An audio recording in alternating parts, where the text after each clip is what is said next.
This is the final week of the 2022 session since we adjourned sine die on Thursday.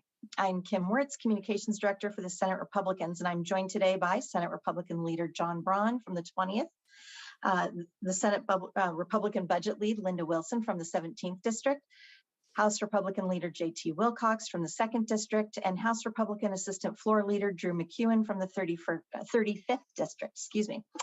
Senator Braun, would you like to start us off today? Great, thank you, Kim, and thank you everyone for being here this afternoon. I appreciate everybody's flexibility and when we had to move the time slightly. I'll just kind of overcap what we're focused on right now, which is exactly what we've been focused on for the entire 60-day session here in the last week: public safety, affordability, rebuilding trust, and a couple things to update on public safety. I think there's 2 or 3 good things that have happened in the last week as we approach cutoff. We were able to pass the House Bill 2037 with some significant reforms, fixes for the anti-police bills from last year. And the House was able to pass back over 5919, which had to fix some of the vehicular pursuit issues that we've struggled with over the last year. So those are good news, largely carried by Republican votes in both chambers. I think that's a step in the right direction. On the other side, we were able to kill a bill 1169, which would have drastically changed sentencing requirements for violent criminals in our state. And so that's a good news on the other front. Sometimes it's good if bills pass, sometimes it's good if they die.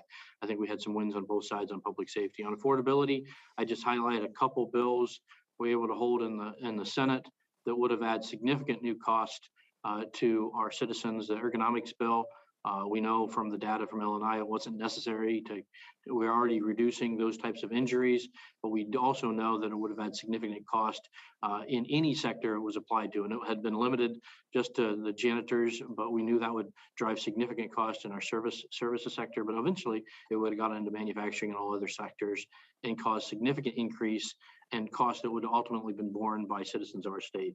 The other important bill that we were able to hold was 1770.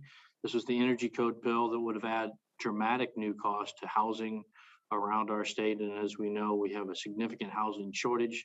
This is the wrong time to be adding more cost to housing for the citizens of our state. So I think there we had a few wins on trust.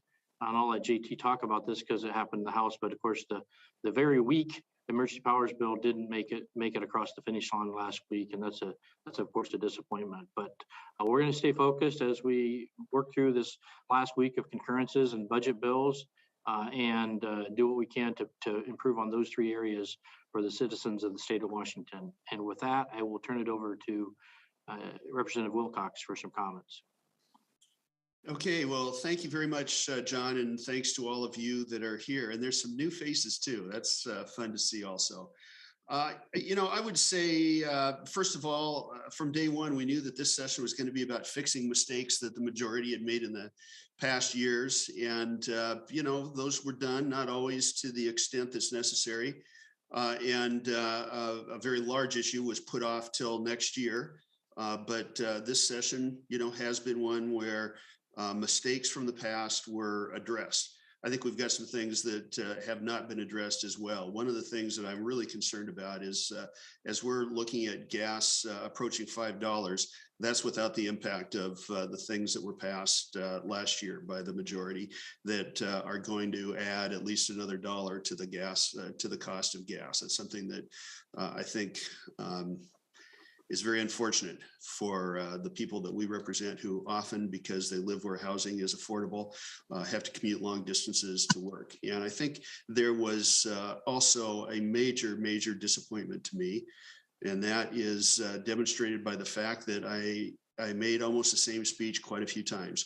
And that was, why is it that we come into a session, we say over and over that housing and homelessness is one of the greatest challenges. In many polls, it's the greatest challenge that we face here in Washington. And repeatedly, instead of making housing more abundant and more affordable, those bills didn't pass. The bills that passed were the ones that make housing and construction more expensive, and dirt for new construction harder to access. I think that is as serious a failure as you could possibly have. John mentioned the emergency powers bill. There was one that we didn't think would be very effective. It came over from the Senate. This is the first time anybody has had a chance to debate that on the floor. You can imagine we have some people that have been feeling strongly about being able to share their views on that for the last 2 years, and it was taken down in 20 minutes. I was asked if we were going to talk about it, and I said, well, yeah, our members are going to talk. They've been waiting 2 years to do it. We had plenty of time to pass the bill. Nobody was trying to kill it. It just became very apparent that it wasn't a priority.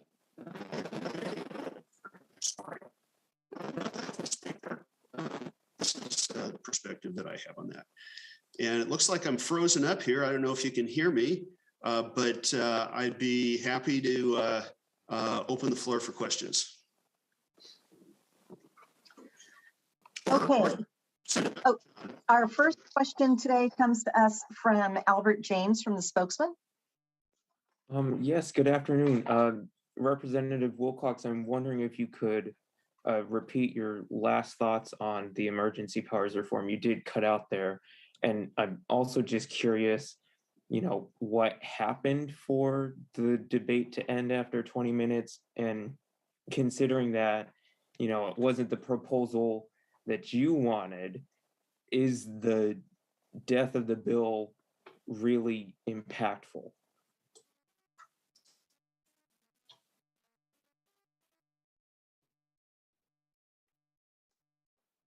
We might have lost JT there. I'll just jump in real quick, and unless he comes back on.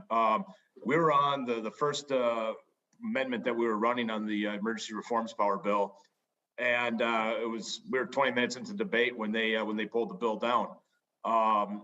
Apparently, they didn't really want to have a debate about it. It's a watered down version. It doesn't really change much, and so we had a couple of amendments to try to strengthen the bill and make it better, and they chose to pull it down. They said I think Representative Shoemake said we were filibustering.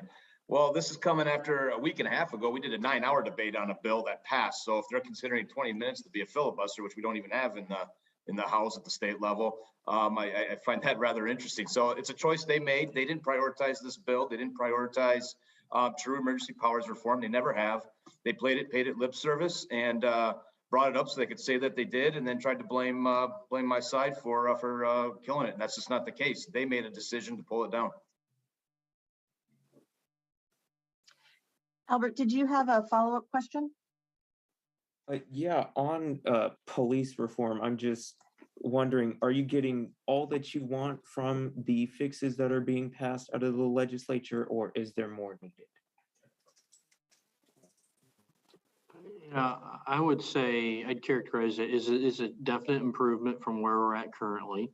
So it is worth supporting, and that's why you saw Republicans on both sides of the rotunda support both the bills. Is it all that we want? No, I think that we would like to have a little more clarity on both in particular in vehicular pursuit. It's probably not everything we wanted. We like the bill a little bit better as we pass it over, but I'm very pleased that the House was able to get it over in the form it was. This is a step in the right direction. And if you would have asked me at the beginning of the day on Friday, I didn't think they were going to even be able to get it out. So I really appreciate the work that the House Republicans did to get that out. I think it's an important improvement for our law enforcement officials to be able to make these very quick decisions when they're in the field with a little more clear guidance. Okay, we'll move on to Keith Eldridge from COMO. Go ahead, Keith. Hi, a couple of questions. One, so as far as the emergency powers, is it truly dead? Are you going to be able to at least get some negotiated agreement to bring it to the floor in some form? Because I know covering 33 sessions, nothing ever is dead, and just want to get your reaction to that because it was one of the more important bills that you had. Yeah, you are right, Keith. I don't think anything's done until the end of session. Absolutely. but there has been a reluctance by the Democratic majorities to bring this bill up. It is a pretty weak bill as it is. It doesn't, by the statements of the speaker and the governor themselves, it doesn't do much. Nonetheless, I think the people of the state of Washington would appreciate some acknowledgement that this is a issue that should be addressed. But if you're asking me to lay odds on whether it makes it somehow comes back to life before the end of the session, I would say those odds are pretty low. Keith, did you have a follow-up? I did. Same kind of question on 5036, never came out of committee in the House for a vote. Is there a thought of bringing it straight to the floor at all to try to resurrect it on commutation of sentences? Oh, thank you. You had to remind me. The number wasn't striking a chord at first, but yeah, this is the commutations bill passed out of the Senate. We fought it. We think it's a bad bill. It's bad for the state of Washington. I think that the House majority wisely recognized that was indeed a bad bill. Same thing happened to it last year. It passed out of the Senate last year and died in the House. So I don't think that bill comes back up. Okay. And next we will go to Joe O'Sullivan with the Seattle Times. Hello, question for the leaders. I'm just trying to get a sense of what, if any, leverage you have this week. You're in the minority, but I know sometimes you guys cut deals on stuff to limit debate when the clock's running down. I mean, are there things that you feel like you can try and get, or that you'd like to see happen, that you're willing to work with Democrats in the last few days here? Yeah, thanks, Joe. And I don't know, I'm just answering these questions because I don't know if JT's on or not, but so JT, if you're on, just jump in anytime.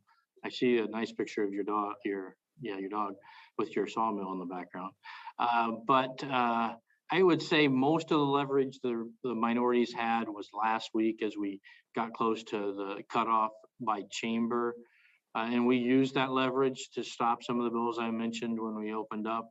Some important bills that we're going to do, we think we're going to do harm in our state. When you get to concurrences, it's a little harder. There is one or two bills we might be able to slightly improve during concurrence.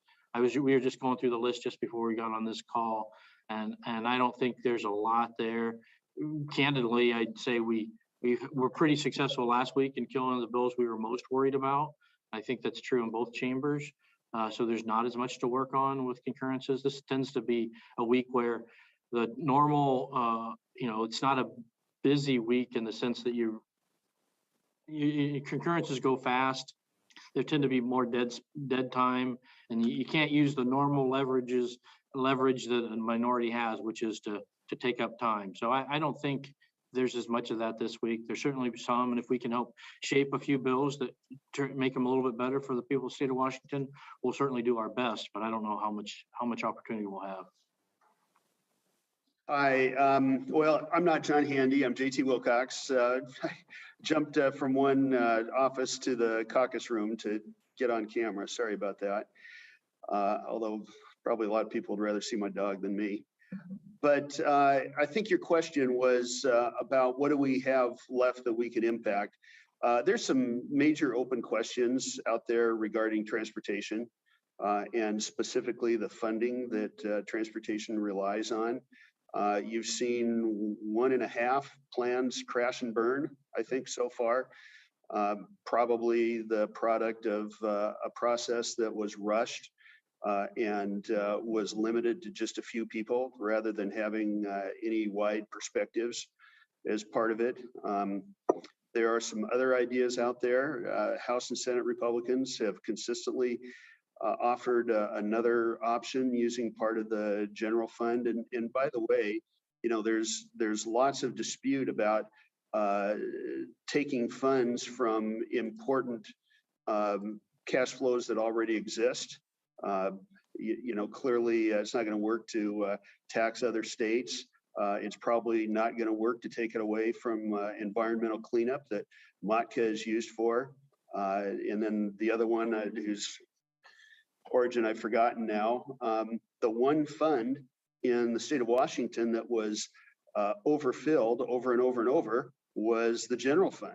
And I think as time goes by, it becomes more and more plain that was the right source of funding for transportation, using the cash flows generated by the sale of cars and trucks and other transportation assets.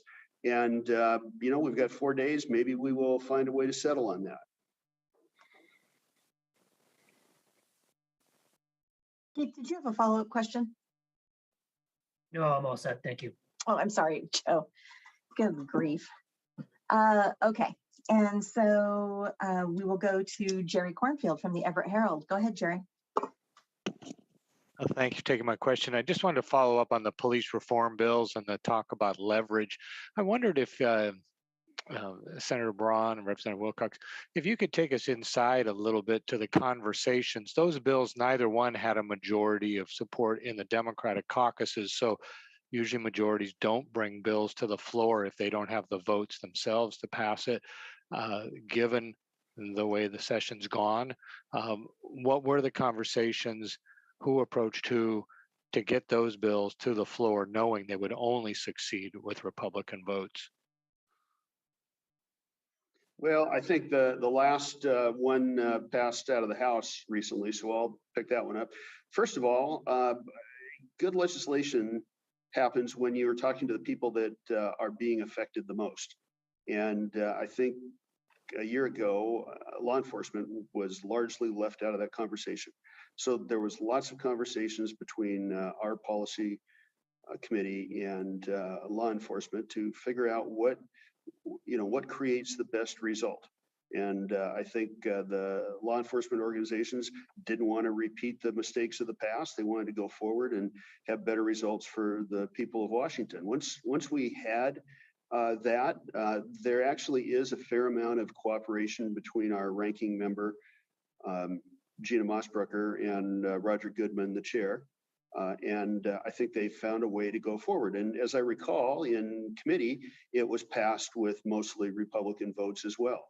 It was a promise made by the speaker that they would advance the police bills, but it was Republicans that had to provide the bulk of the votes to do that. And then I think there was two other means by which we communicated the need to do this. First of all, anytime I had time with the speaker, I told her, we want this bill, we'll help pass it. And I think that was effective. And you might remember that I don't think that there's been a single press availability over these 60 days when both John and I failed to bring this issue up. We knew it was critical. We knew that that was something on the minds of the press and on all the people of Washington. And I think in the end, those things contributed to a result where the speaker recognized that that bill had to go forward. And it was Republicans that were going to provide the votes that were necessary to pass it. Yeah, I would just say somewhat similar in the Senate. Probably the biggest difference is we didn't have quite the amicable working relationship between the chair of Law and Justice and the ranking member. The chair really opposed both of these bills right to the end, including fighting both of them on the floor of the Senate, trying to get a weaker version to be what we voted on. But we had a group of about six Democrats who were determined that this needed to be fixed. And whether that's, in some cases it's because they understood the policies they had gotten the policies wrong. In some cases, I think they were simply looking at what happens after the end of session this year.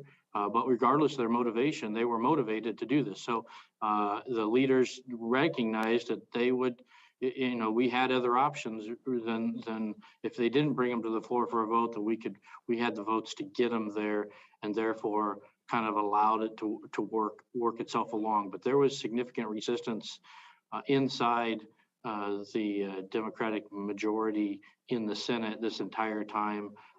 The leadership of the Senate Democratic leadership of the Senate was, I think, pretty balanced and clear that he understood. Senator Billig understood that something was going to happen and wanted it to happen in a thoughtful and reasonable way, and I think it largely did. But it wasn't fully coordinated with all their members. Let's put it that way. Jerry, did you have a follow-up question? No, thank you. Okay. Next, we will go to Leo Brine from Publicola. Hey, thanks for taking my question. Good afternoon, everybody. I had a question for the senators. I wanted to know from you guys, what do you think stopped the ADU bill 1660 from making it to the Senate floor before cutoff the other week? Yeah. Well, most fundamentally, I'd say it didn't have the votes to go through. Many members on our side didn't support that, felt like that was a tax break for folks that didn't necessarily need that. I think that sense was actually somewhat shared on the other side of the aisle. I can't speak for them on that bill in particular. It just sort of barely made it out through committees with a mix of votes, but it lost steam the whole time and just didn't have it had enough opposition on both sides that it just couldn't get there. Linda, I don't know if you have anything else to add on that. No, I just pulled the bill up and I did see that there were several Democrats on the other side that voted no in that bill. So that's probably what happened. Leo, did you have a follow-up? Or I'm sorry. Yeah, it's all good. I wanted to know with gas prices going up, why there wasn't much support for HB 1812 that would have strengthened the Energy Facility Site Evaluation Council. Did you guys know, does it not seem like it would help us break our dependency on foreign fuels or result in, I guess, enough production of clean energy for the state of Washington? What was your guys' thoughts on that? Well, Leo, you're really testing my memory here. Is this the FSEC bill? Mm-hmm. FSEC? Yeah. Yes, sorry. I think that did pass out. We didn't like that bill primarily because it seemed to allow for a system, an agency that could then override local permitting authority. So it could override county and city, local county and city government in permitting of large energy facilities. That was our opposition. We think the current system, while not perfect, is a better system. That's sort of just cuts right to the chase. As we feel, in particular, many of our members from Eastern Washington felt like there were some things that were permitted over the top of local government, and that didn't work out that well. Hey, and Leo, I might go back to your premise, and I agree there were things done this year that actually make it much harder for people to, choose the energy source that they're going to use. You saw the energy code bill pass against a lot of Republican opposition. This legislature, with opposition from Republicans, I think is attempted many, many times to remove choices that would help us use domestically produced fuels that I think would help address the dependence that we have on Russia and other countries. And it's sad that, at this point, these two ideologies are conflicting. Our desire to have independence, our desire to help the people of Ukraine, and at the same time, there's this attempt to not use the fuels that we have here. So I think energy was a big part of this, as well as what I said earlier. There are things that were enacted last year that have yet to impact the price of fuel that is going to have a drastic impact on affordability for people in Washington in the next few years. There was a other bill that. Go ahead, Linda. Oh, I was just going to say there was another, or the other bill, the 1770, that did not pass, which would have given REACH codes to the State Building Code Council, which is already trying to remove the ability to use natural gas in large in new buildings. So, if we're going to continue to remove one energy source and then the others continue to rise, you're talking about less and less affordability on everything. Gas in my area right now is $5.29 a gallon. So there doesn't seem to be any slowing of that increasing. So, in general, there's so many bills that cause affordability for Washingtonians. It just wasn't a good session. And I think it just demonstrates a failed Democrat policy when it comes to energy at the national and state level. When you look at the crisis going on in Europe right now, that is exasperating oil prices. The Keystone Pipeline would have provided more oil than what we import from Russia, but that was done away with. And in our state, as Senator Wilson just said, the reluctance to utilize a clean, efficient energy source in natural gas, it's 20% cleaner than most other sources, and refusing to do that and insisting on other methods has done nothing but drive up energy prices for the citizens of this state. And the gas tax is one of the most regressive taxes that we have, in addition to the sales tax. And with skyrocketing gasoline prices now, the very people that can least afford it are going to be hurt the hardest. And we have a tremendous agricultural economy. We export a lot from the state. I believe we're certainly in the top 10 in the nation when it comes to exports. Well, that takes fuel to export our product. And the leadership in from the House Democrats and the Senate Democrats and the governor have had no desire to mitigate those increases, and that's going to be borne by the citizens of the state, unfortunately. And they wasted a $14 billion budget surplus they could have given relief to people on. They chose not to.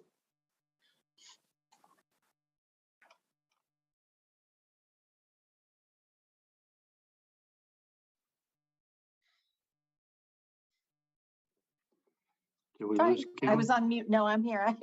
I was on mute. Sorry. Next, we'll go to Timothy Fairbanks Clouser with the Columbia Basin Herald. Hi there. So with Senate Bill 5919 passing on Friday in the House, are there any concerns that Democrats may try to repeal or amend the legislation in the next session to try to take away the authority that was restored to law enforcement? Based on the votes that you saw, I think that large parts of the Democratic caucuses regret the action that was taken. And so I can't read their minds. Nobody has told me that, but we can all judge based on those votes that the action that was took to correct the problem this year was pretty controversial for them. Mm-hmm. Again, hard to tell what they'll do, but there is a big split in their caucus on this issue. I could tell you that. But the flip side is, look, crime is going up rapidly in our state. It doesn't, right now, there's nothing to indicate it's going to turn. Hopefully these small improvements will help law enforcement deal with that and put some pressure back on this growth in crime. And if that happens, I think that we'll be able to make a strong argument that this is exactly what was needed to try to get back to a more orderly and law-abiding society. So will some want to? Absolutely. Will they have the political power to make those changes? It seems to me unlikely. Mm-hmm. And following up with Senate Bill 5078 and House Bill 1638, both 1630, both passing, should gun owners expect more restrictions in the next session? And if so, what should they expect? Well, one thing that I've learned over 12 years here is that in a number of areas, including gun control, people believe in incremental progress towards a goal. And there's been a number of steps taken last year and this year, and I would expect those to continue.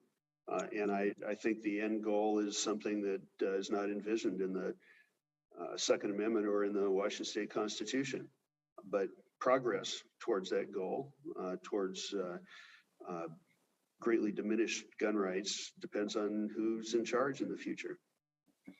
And especially when you have the governor and the attorney general, these kind of bills are their priority.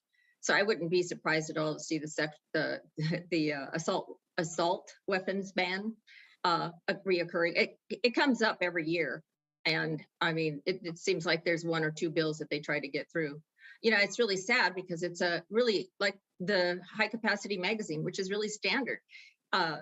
It's a false sense of security here. Those of us that have guns that have those will now be able to defend ourselves less, while the criminals will have whatever size capacity magazine they want.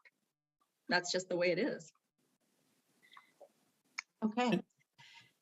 I'm sorry, did you want to go ahead and say more, Senator Braun? No, I Sorry. think we need to wrap up. I had one more question, if that's all right. Go ahead. So some Republicans have said this is one of the most partisan legislatures they've seen yet. How does the legislature expect to address this in the next session? And do you believe the virtual format is helping to drive this? Well, I know I've made that comment. Go ahead. I'm sorry, JT, go ahead. Yeah, I've said this quite a bit. Circumstances, I guess, conspired to create a system where the intent to be more partisan, to be more progressive, coincided with a methodology of legislation that means it's just a lot easier to run, partisan and ideological legislation through the system. When you're online all the time, it's much easier to ignore input from others. It's much easier to shut down input, whether it's 30-second sound bites in committee or your ability to just not listen when you're sitting at home and you're listening to the other side debate. That has characterized the last 2 years, I think, a desire on the part of the Democratic leadership in their caucuses to pursue things that are more ideological and in more partisan ways, and the ability to do it because it's much more difficult to do those things face to face. Yeah, I think there can be no question it's been more partisan. Whether you look at the number of Republican bills versus Democratic bills compared to previous years where you had the same majorities. If you look at the number of bipartisan bills versus versus partisan bills, all this shows an increase in partisan activity, and I think it's absolutely connected. At least one of the key drivers is this remote and hybrid work we're doing, and I think hopefully that will end as the pandemic wraps up. And I also think that this is not invisible to the people at home, that ultimately they're the ones we all work for, and maybe they'll make different decisions this coming year, and there'll be slightly different slightly different legislatures next year that make different decisions that are less partisan. Okay. And we will go to Sulani Madsen from Spokane Talks Media. Oh, Sulani, you're on mute. Dang it, I was hoping not to do that. Going back to last Monday's press conference with Governor Inslee, when he said that he'd be happy to sit down with Republicans and go over the numbers, will you all be calling him to set up a meeting and then share those numbers with the public?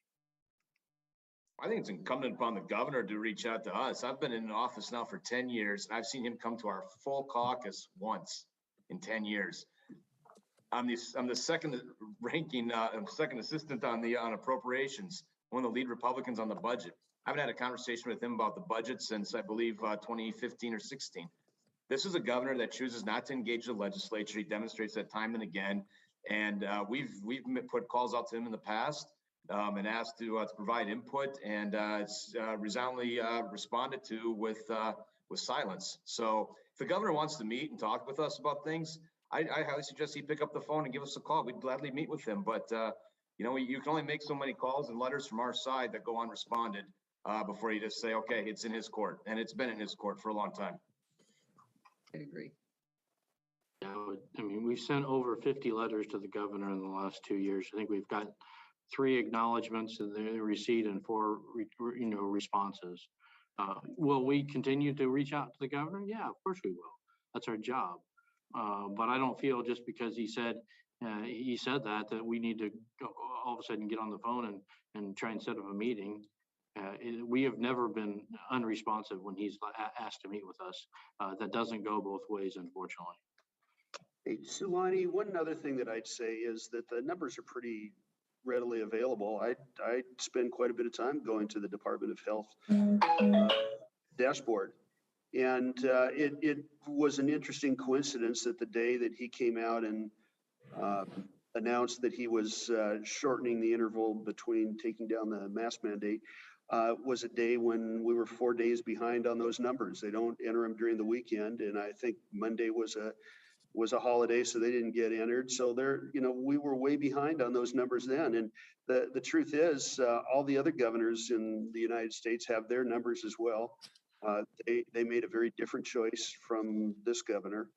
You know, we're political rivals in certain ways. We say these things.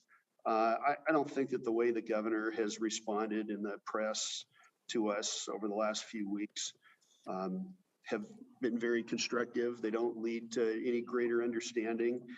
Maybe 2 years of COVID have given some of us a master's degree and, you know, not getting angry when people accuse us of stuff. But, you know, we should still try harder, I think, to have a discussion that leaves a little room for opposition, understanding in the future. Bonnie, did you have a follow-up? No, not really. I would like to recommend Jim Camden's spin control column on the numbers to all of you as well as to the governor, because he covered that pretty well too. Okay, we will have time for one final question, and that is a follow-up from Jerry Cornfield. Go ahead, Jerry. Hey, thank you. I think it's addressed this to Representative Wilcox or Representative McHugh, and I just wondered if you could clarify what occurred Friday evening with one of your members, Representative Sutherland. He made comments Saturday publicly that he was denied access. I don't know if he tried to get a COVID test, and I don't know what the rules are. So can you clarify what you know about his not being allowed on the floor? Yeah, first let me say that I believe that you're referring to a video where he used a lot of intemperate expressions in a tone that was extremely angry, maybe a little similar to what I was talking about a few minutes ago, and he was not allowed to be in his office. We don't have a vax mandate here anymore. What we do have is a pretty simple 30-second test where you take a Q-tip and you go half an inch into your nostril for 30 seconds. It's not hard to do. I've had to do a lot more than that to go to work myself in the past. And he missed the appointment to do that and decided to go into the building. And then he expressed a lot of resentment the next day at a rally. And I want it to be very plain. I've had a conversation with our caucus. The tone and the language used reflects badly on all of us. We don't agree with that. The caucus has expressed itself about that. The House is interviewing people that are involved because we don't believe that you should cuss, swear at people that are working for the House. There was some level of confrontation with the Sergeant at Arms, but we're trying to understand what the facts are. And I think we'll have more to say when we know that. Yep, I don't have much more to add to that, other than I don't know that I know all the facts either, but the video that I saw of his speech, I certainly don't condone. And it's unfortunate he chose to use that type of language. But outside of that, I don't know that I know all the facts of what transpired on Friday. All right. Well, thank you everyone for joining us. And with that, we're going to let the members go, and we will see you next time.